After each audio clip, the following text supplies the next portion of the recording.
ओ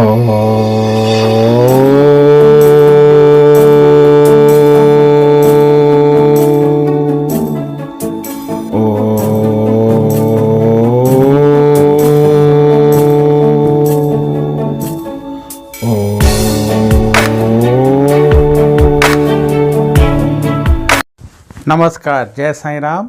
मैं Brijmohan Suri, motivational speaker, Sai ग्रंथ writer, red book expert, स्वागत कर रहा हूं आपका आपके इस चैनल में।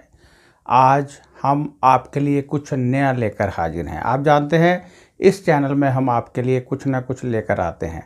आपको मैं ये भी बताना चाहता हूं कि हम प्रतिदिन एक उपाय भी डालते हैं, आपको उसको भी देखना चाहिए, क्योंकि उपाय में आपको बताया जाता है कि आज कैसा दान किया जाए जिससे आपका परमार्थ सुधरे और साथ ही साथ ग्रह भी सुधरें। उसी के साथ आपको राहु काल बताया जाता है, अभिजीत मुहूर्त और दुष्ट मुहूर्त भी बताए जाते हैं। अपने इस चैनल में हम बहुत जल्द रेकी से संबंधित वीडियो शुरू करने वाले हैं। उसी के साथ एक्यूप्रेशर और आपकी हेल्थ समस्याओं के साथ जुड़ी समस्याओं का निवारण भी करने वाले हैं। इसी के साथ साथ हम आने वाले समय में आपको बताएंगे कि भगवान को कैसे पाया जाए, परमात्मा की शक्तियाँ हमारे इर्द गिर्द घूमती हैं, उनको कैसे ग्रहण किया जाए। तो आइए शुरू करते हैं आज का नया विषय, महाशिवरात्रि। जी हाँ, महाशिवरात्रि का पावन पर्व आ गया है। ये वह दिन होते हैं जब परमात्मा की शक्तियाँ धरती की ओर प्रवाहित होती हैं। परमात्मा की पॉजिटिव वाइब्रेशन जब धरती की ओर प्रवाहित होती है, यदि हम अपने आप को एक्टिवेट कर लें तो हम वह शक्तियाँ प्राप्त कर सकते हैं, हम वह शक्तियाँ ग्रहण कर सकते हैं, हम वह शक्तियाँ ले सकते हैं। देखिए, आपके निवास के बाहर से आपका कितना भी बड़ा रिश्तेदार निकल रहा हो, यदि आपके द्वार का लॉक है, यानी दरवाज़ा बंद है, आपके निवास का द्वार पूरी तरह से लॉक है, तो वो बाहर से ही चला जाएगा। ऐसे ही परमात्मा की शक्तियां हैं, यदि हमने अपने आप को लॉक किया हुआ है, अपने आप को एक्टिवेट नहीं किया हुआ है, तो हमारे पास से निकलने वाली शक्तियां भी हमें नहीं मिलती हैं, हम उन शक्तियों को नहीं ले पाते हैं। परमात्मा की शक्तियों से, परमात्मा की वाइब्रेशन से हम वंचित रह जाते हैं। तो इसलिए जब हम परमात्मा की शक्तियाँ लेना चाहते हैं, जब हम परमात्मा की वाइब्रेशन लेना चाहते हैं, तो हमें अपने आप को एक्टिवेट करना होता है।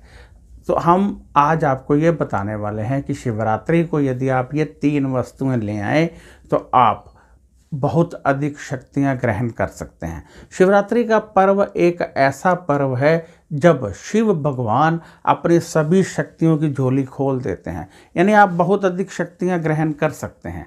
तो अब मैं ये चाहता हूँ कि शिवरात्रि वाले दिन जो शक्तियाँ आ रही हैं, हम इस ढंग से लें कि वो लगातार हम लेते रहें। ये नहीं है कि हमने सिर्फ शिवरात्रि को वो शक्तियाँ ले ली और उसके बाद हम वो शक्तियाँ नहीं ले पा रहे हैं, तो फिर हमें उसका कोई लाभ नहीं है। ऐसे पावन पर्व, ऐसे शक्तिशाली दिन, ऐसे परमात्मा के विशेष दिन जब आते हैं, तो उनका पूर्ण रूप से सही हमें लाभ लेना चाहिए। हमें कुछ ऐसा करना चाहिए जिससे परमात्मा की शक्तियाँ लगातार, यानी आने वाले दिनों में भी हमें मिलती रहें। तो इसके लिए हमें 3 चीज़ें लाकर अपने निवास पर रखनी है, और ये शिवरात्रि वाले दिन ही रखनी है। एक तो आप भोले भंडारी का डमरू ले आइए, चाहे छोटा सा लाइए, चाहे इतना लाइए, चाहे इतना लाइए। वो डमरू लाएंगे और रोज़ उसको ऐसे ऐसे बजाएंगे, चाहे 1 बार बजाएं, 2 बार बजाएं। इससे आपके निवास में पॉजिटिव वाइब्रेशन आएगी और उसकी ध्वनि से बैड बैक्टीरियाज ख़त्म होंगे और नेगेटिव वाइब्रेशन आपके निवास से दूर जाएगी। इसलिए एक तो आपने डमरू लाना है ताकि आपके निवास में सुख समृद्धि बढ़े, आपके निवास पर कोई जादू टोना ना कर सके और आपकी आवाज़ परमात्मा तक पहुंच सके, परमात्मा के बंदों तक पहुंच सके, जिन तक आप अपनी आवाज़ पहुंचाना चाहते हैं पहुंच जाए। दूसरा, आप त्रिशूल लाएंगे। त्रिशूल जो आपको धन दौलत देगा, सुख शांति देगा, दुश्मनों का नाश करेगा। छोटा सा त्रिशूल चाहे ले आइए, 1 डमरू, 1 त्रिशूल, और 1 आप बर्तन लाइए, इतना सा कोई भी बर्तन ले आइए, और उसमें यदि आपके पास गंगा जल है तो उसमें गंगा जल भर कर रखिए। यदि नहीं है तो फिर आप किसी तीर्थ स्थान का जल ले आइए, शिवलिंग पर चढ़ा जल ले आइए। यदि तीर्थ का जल भी नहीं मिलता है, किसी मंदिर गुरुद्वारे का जल भी नहीं मिलता है, तो फिर उसमें लौंग और इलायची और सुपारी ये डालकर रख दीजिए। तो इस तरह आपके पास ये 3 वस्तुएं हो गई। इनको आप क्या करेंगे, शिवरात्रि के दिन अपने पूजा रूम में रख देंगे और धूप अगरबत्ती कर देंगे। अब ये सामान वहीं पड़ा रहेगा। अब बहुत सारे लोग पूछते हैं कि ये कब तक रखना है। अरे भाई, जो चीज़ें बताई जाती हैं, जब तक आपको लाभ चाहिए रखिए। जब आपको लगता है कि हमें लाभ नहीं चाहिए तो उन्हें जल प्रवाह कर दीजिए या किसी मंदिर में रख दीजिए। इनको आप बदल सकते हैं, परंतु सिर्फ शिवरात्रि को ही, यानी नया लेना है तो अगली शिवरात्रि तक इंतज़ार करना पड़ेगा। बाकी यहाँ पर आप रख सकते हैं। एक पारद शिवलिंग भी होता है, जो जिसकी वीडियो मैं डाल रहा हूँ, वो स्पेशल अभिमंत्रित होता है। यानी पारद शिवलिंग लाकर आप अपने निवास पर भी उसे अभिमंत्रित कर सकते हैं, या फिर हमारे संस्थान से भी आप अभिमंत्रित पारे का शिवलिंग मंगवा सकते हैं। पारे का शिवलिंग आपको बहुत अधिक शक्तियाँ देगा। पारे का शिवलिंग बहुत अधिक धन दौलत देगा। वो अलग से वीडियो है, ये विषय अलग से है, उसको ज़रूर देखिएगा। क्योंकि एक पारे के शिवलिंग से आपके घर से रोग दूर हो सकते हैं, बहुत अधिक धन आ सकता है, बच्चे बहुत आगे बढ़ सकते हैं और आपकी मनोकामनाएं पूर्ण हो सकती हैं।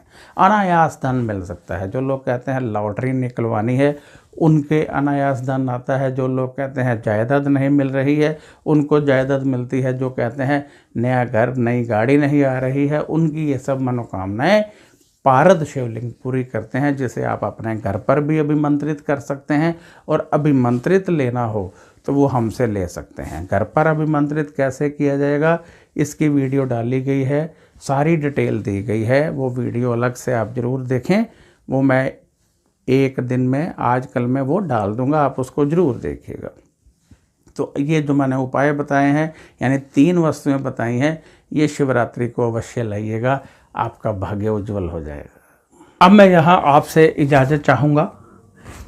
यदि आपको कोई समस्या है, जन्म कुंडली से रिलेटेड नहीं है, तो आप व्हाट्सएप कर सकते हैं, उसका जवाब आपको 3-4 दिन में मिल जाएगा। यदि आप जन्म कुंडली से रिलेटेड कोई समस्या बताएंगे तो आपको जन्म कुंडली दिखानी पड़ेगी। जन्म कुंडली दिखाने की फ़ीस 700 रुपये होती है, जो हम परमार्थ के कार्यों में इस्तेमाल करते हैं। 700 रुपया आपसे लेते हैं तो हम सेवा भाव में लोगों में भी इस्तेमाल करते हैं। तो ये जन्म कुंडली यदि आपने दिखानी है, वो भी आपको व्हाट्सएप पर ही भेजनी पड़ेगी। जवाब उसका आपके जन्म कुंडली के अनुसार मिलेगा। साधारण जन्म कुंडली है तो 3-4 दिन में मिल जाएगा। यदि कोई योग है, कोई प्रॉब्लम है कुंडली में, तो समय लग जाता है। क्योंकि हम आम एस्ट्रोलॉजर की तरह नहीं देखते हैं कि महादशा अंतरदशा देखी और उसी समय बता दिया, लाभ हो ना हो। हम उसकी पूरी स्टडी करते हैं, इसमें कौन कौन सा योग है, कैसे योग बनेगा, कैसे लाभ होगा। यदि हमें योग मिल जाए तो उसमें फिर टाइम लगता है, इसलिए समय जरूर दिया कीजिए जहाँ भी एस्ट्रोलॉजर को आप जन्म कुंडली दिखाते हैं। हाँ, लाभ आपको अवश्य होगा, ज़िंदगी आपकी बदल जाएगी, ये बात पक्की है। तो आप यदि जन्म कुंडली दिखाना चाहते हैं तो आप जन्म कुंडली दिखा सकते हैं। यदि आप कोई सवाल पूछना चाहते हैं, पूछ सकते हैं।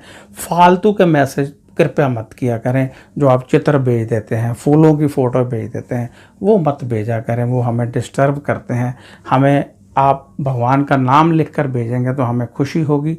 फालतू के मैसेज देखकर खुशी नहीं होती है। और वैसे भी जब आप अपना कोई सवाल लिखकर 5 मैसेज दूसरे इधर उधर के भेज देते हैं तो आपका सवाल बीच में दब जाता है, पता ही नहीं चलता और हमें लगता है ऐसे ही किसी ने भेजा है, हम उसको छोड़ के आगे चले जाते हैं। इसलिए जब आप सवाल लिखें तो फिर कोई मैसेज मत करें, ताकि सीधा ध्यान सवाल की तरफ जाए।